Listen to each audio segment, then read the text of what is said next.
Welcome to the Ghost Geeks. I'm Chad, and today we start our three-part series on geophones. Let's dive into the basics. Most investigators have never used a geophone as part of their paranormal grab bag of gear. But you might be missing out on an element of paranormal evidence collection that may change what you think you've actually experienced. So, what is a geophone? Well, the basic function of a geophone is to sense vibrations in the sensor's surroundings and transmit those to some data collection or display. Simplest terms, we're talking about vibration sensors. Geophones were first developed and used for geological surveying. Geologists use these devices to monitor, detect, and gather data around earthquakes and volcanoes. The high-end and expensive geophones use a principle we covered in our previous series on EMF to detect the tiniest movements in the Earth's crust. Geophones do this by using a coil of wire around a mass, which is usually a magnet, suspended in an electromagnetic field that allows the coil and mass to move relative to each other. As vibrations move through the device and the coil moves within the electromagnetic field, it creates a voltage that is sent to the device to be amplified and processed. You might be asking yourself, what could a vibration sensor possibly tell me about paranormal activity? Well, a lot, actually. The obvious answer is vibrations.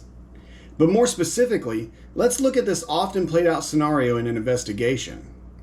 You and your team are sitting at a table, and you begin a session. You ask, "Can you move something on this table or knock on the table?" You sit there, and nothing seems to happen. But had you had a geophone on the table, you would have noticed that the table was indeed knocked 2 times, as the device flashed the meter. We often forget the energy it most likely takes to do the things we ask is extreme, which is why we must be prepared to notice and detect the smallest interactions. Okay, so you detected vibrations. That doesn't tell us very much, does it? Think about this for a moment. You place a geophone on the floor of a room before you start an EVP session. During the session, the geophone hasn't detected any vibrations.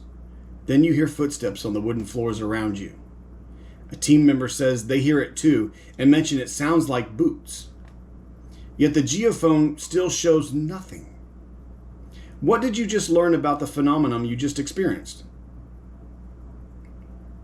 You learned that the footsteps you heard were an audio phenomenon and not a physical interaction with the floor to produce the sounds. Now you have a better understanding of the type of haunting you are dealing with and can use better sound devices or experiments to collect evidence. Moreover, had the geophone detected vibrations with the sounds of boots, you would know that there were physical interactions occurring, and it might be worthwhile to set up experiments to get more physical interactions like moving an object, or powdering for footsteps, or some other touch trap. I hope you're enjoying this series so far. Please leave a like if you are, and if you've made it this far, I hope that means you found this topic interesting. If so, I hope that means we've earned your subscription. On the next episode, we're going to take a much deeper dive into these devices, and I can't wait to show you how we use them in our investigations. And until next time, I'm Chad with the Ghost Geeks, and remember, talk nerdy to me.